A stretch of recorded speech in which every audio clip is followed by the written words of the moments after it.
About 1 month ago I bought a pair of new knee pads and I picked up a pair of Alpinestars Paragon Plus knee pads. These knee pads cost about £49 on Amazon and you can pick them up in the link in the description below. Now, the knee pads themselves are a slip-on design, so if you don't wear them to where you're going, you've got to take your shoes off, slip them up your legs, shoes back on. For protection on the front, you've got kind of contoured and perforated what feels like a thick rubber or plastic protector pad that is built into the knee pad in the mesh pocket. At the top of the knee pads there's a silicone strip to help prevent the knee pads from slipping down on your legs. The labels at the top of the knee pad have labeling for left and right, and the rear of the knee pad has a sort of breathable perforated material, and roughly central on the knee pad there's another kind of silicone strip which is to prevent the knee pads from slipping down on your legs. The perforated protector pads are contoured to help them shape around the knee when you're bending your knee while cycling.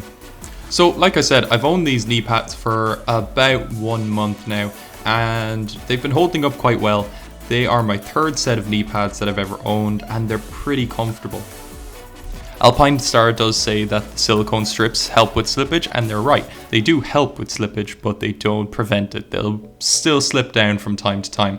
But it's mostly when you're pedaling uphill. It hasn't happened too much when I'm going downhill. Alpinestar also tout these knee pads as having a, second skin design. Which, as creepy as it sounds, is somewhat true. You'll notice the knee pads are there, but they are quite comfortable. I generally throw them on in the morning before I even get into the car to drive to whatever trail I'm going to for the day, and most of the time they never bother me. And so far the big question is, yes, I have fallen once in them. And yeah, they did hold up very well. They protected my knees as they were supposed to. I've also slipped off my pedals a few times, and the pins in my pedals have gotten caught up in the rear of the knee pads, which is actually what's killed my knee pads in the past, and I have found that these have survived very well.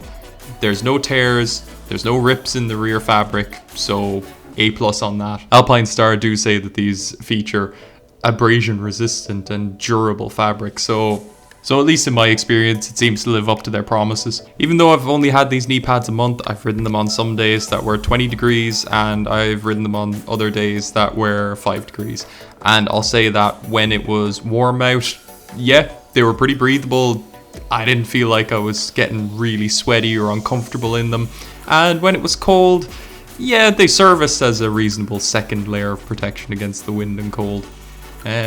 Over jumps, over everything else I could throw at them, they haven't slipped down or been annoying in any way, so they're something that I can definitely recommend. So if you're in the market for knee pads and you have kind of around €50 or £50 to spend, definitely pick up a pair of these. Again, link is down in the description, and thanks for watching the video today. If you enjoyed it, please hit the like button. I release a new video every week, so please subscribe not to miss the next one. See you next time.